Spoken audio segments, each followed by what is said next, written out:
Então ali foi o ápice da. It was the pinnacle for this club. Everything the club has today in terms of infrastructure, standing, fans, members, it all comes from that great achievement. De uma grande conquista. In modern times, success had been fleeting for Internacional. But in 2006, this old giant of Brazilian football travelled to Japan as Copa Libertadores champions for the FIFA Club World Cup. Adapting to the weather and to the time difference wasn't easy. There was the food as well, the cuisine, so none of it was simple. The other clubs had no idea how strong our team was. I'm certain of that. As much as they'd studied the videos, they'd underestimated the spirit of our team, our invincible shield. Because Inter's shirt really is like a cape, and we wear it with pride. In the semi-final, the Colorado, as they're known, faced African champions Ahly.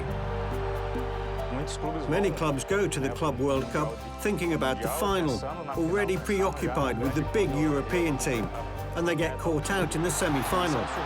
But in our case, we arrived there incredibly focused on that first game. The victory over the Egyptians set up a showpiece final against Barcelona and a familiar face. Their Brazilian star, Ronaldinho, formerly of Internacional's great rivals, Grêmio. Facing Barcelona, who were the headline team there, with the best player in the world, Ronaldinho, who everybody admired.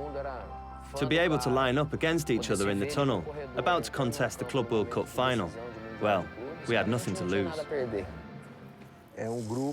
We had a group that complemented each other, a group with great qualities. We had Cheara, who was a very strong man marker. Down the other end, we had Rubens Cardoso, very attack-minded.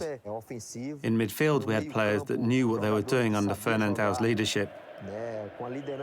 We had the young players who had all graduated from Inter's academy, like Rafael Sobis, Pato, Luis Adriano, combined with the experience of myself, Claymer, Fabiano Ahly and Injo.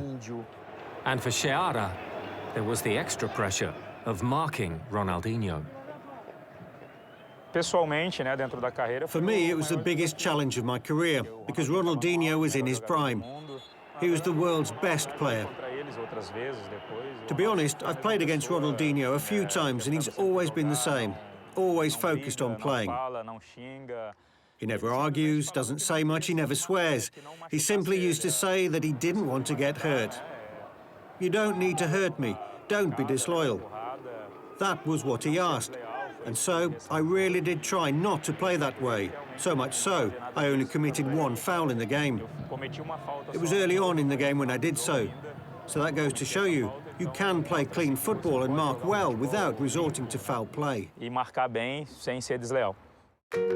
Of course, the final was being watched by almost everyone back home in Porto Alegre, influencing Internacional's stars of the future. That day was unforgettable. I remember I just arrived at Inter. I was 12 years old, and the club had just won the Copa Libertadores.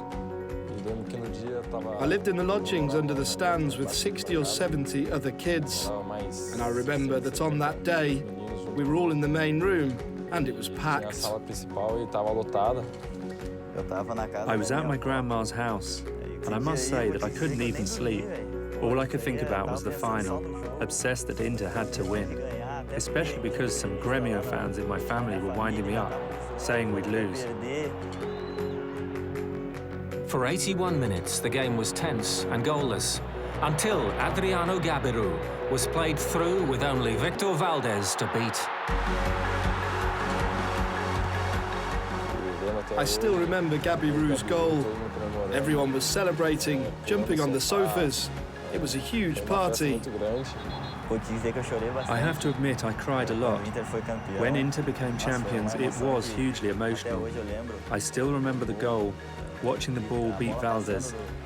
It's a memory that's still close to my heart.